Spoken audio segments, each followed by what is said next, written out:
everyone. This is the Flourish 5, where you get to know and love premier Black-owned brands here on Flourish. And with me now is Brittane, the co-founder of Hella Awkward. Welcome.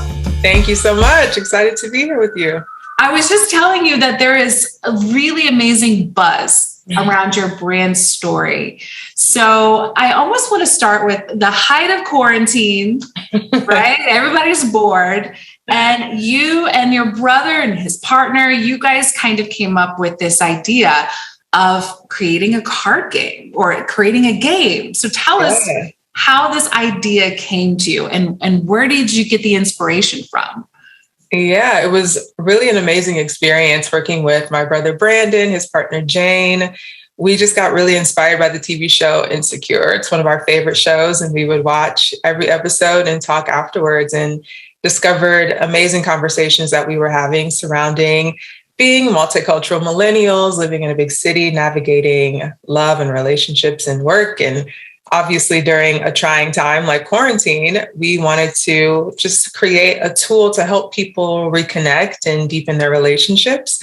And so Hella Awkward was born, and we spent all of quarantine working on it and developing questions into a list of 140 thought-provoking questions across 4 different categories that we really just feel like spark amazing conversation, help you just strengthen your bonds and deepen your relationships. And so it was really fun for us to work together virtually on this and just build it as a family.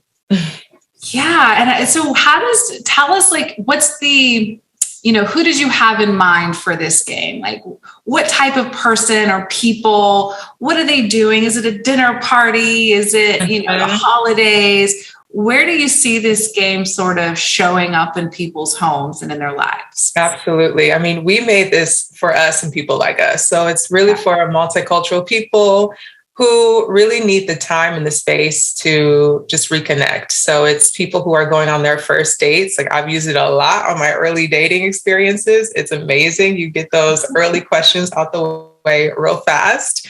And then of course, my brother and Jane, kind of having that relationship that they were building upon. So it's great for those long-term relationships. So people who just need that extra push to dive deeper and build those bonds together. And then, of course, girls' night, I've played it on like virtual wine nights. I've had my friends over and we do dinner parties and we bring the Hella Awkward out. And so it's just great. Whenever you need that boost to help you with your conversation, if there's a lull in conversation and you need to just pull out a card, or if you want to have a fun game night with drinks, it's just really perfect and ideal for all of those situations. Yes. The word that this brings up for me is icebreaker. Yeah, absolutely. It's a wonderful icebreaker to just quit the small talk, get the evening moving along, and let's just talk. And it breaks the ice and everyone dives in. Absolutely. I think that's a great way to think about it. It definitely helps you break that ice. Absolutely. I love this idea. And so you mentioned 4 categories. What are the categories that the game touches on? Yeah, so we are talking real talk, dating, sex, and relationships. So we break it down into those 4 different sections. So you can either choose one category to stick to, or you can pick and choose throughout all 4 of the different categories. And so there's 140 questions total. So you really have a long range of conversation that you can get into, which is why I really love Hella Awkward, because you never know where the conversation is going to go.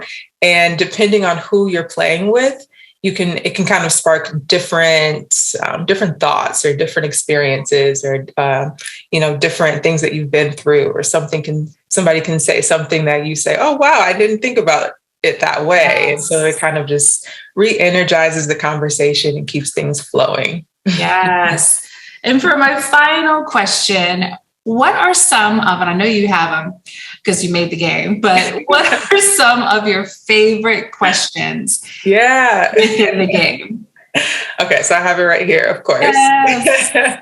My little game, I love it so much. So I think my favorite category is real talk, because it is sort of like that opener. It kind of releases those inhibitions when people are afraid to dive deep. This is a good place to start. Okay. And one of my favorite questions is, what was your spiritual background as a child and how does it impact your life today?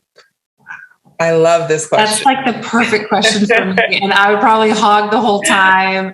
I love that question. Thank you. Me too. It's my favorite one. And I wonder too, since it's real talk, it's probably not always positive memories or positive experiences, right? So what do you envision? Because that question in itself may bring up some memories, from their past. And have you heard that from people that it's helped them sort of think back to maybe things that happened to them before or negative experiences? Yeah, absolutely. I've heard people talk about how it helps them process some of their experiences in their childhood, because we do have a few questions in there. And just a personal anecdote, me and my brother, we also had a difficult childhood as well. And so this has helped us a lot kind of process some of those memories as well.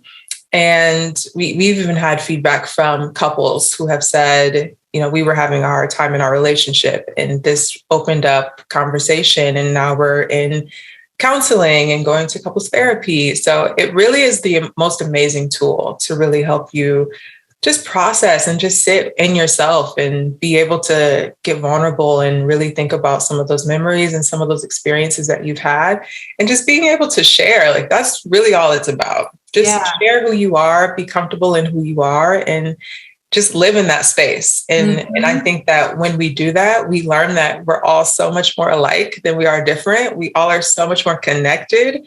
And it just brings those moments of just bond and just deepening relationships with folks that you maybe didn't have a chance to do that before. I love this. This is so good. And I can see why it came up during quarantine when we were all feeling disconnected. Absolutely. So on behalf of everyone who gets this game, thank you for thinking about connection again and finding ways to bring us back, because we're living in a time that feels very divisive and very disconnected from each other. And you actually reminded me, you may remember back when Obama was president, and even in his books, he's talked a lot about, as he traveled the country and talked to people from different backgrounds and cultures and big towns, small towns, the more he talked to people, he realized we're actually we all have very similar interests, right? We all have similar values. We all kind of want the same things in life. 100%. And I thought that was such a unifying kind of message. And I hear that a lot in what you're saying. Girl, I just compared you to Obama. Come on, somebody. Wow. You weren't expecting that today. I was not. But thank you so much. But it did remind me of that we all are human at the end of the day. Right. And the more we talk and connect to each other, the more we can, bond and connect. So thank you for bringing us that and Hella Awkward, and welcome to Flourish. Thank you so much. You stay on your road, man. You stay on your path. Eventually things will begin to flourish for you. Flourishing. Flourishing. Flourishing. Flourishing. Flourishing and doing well.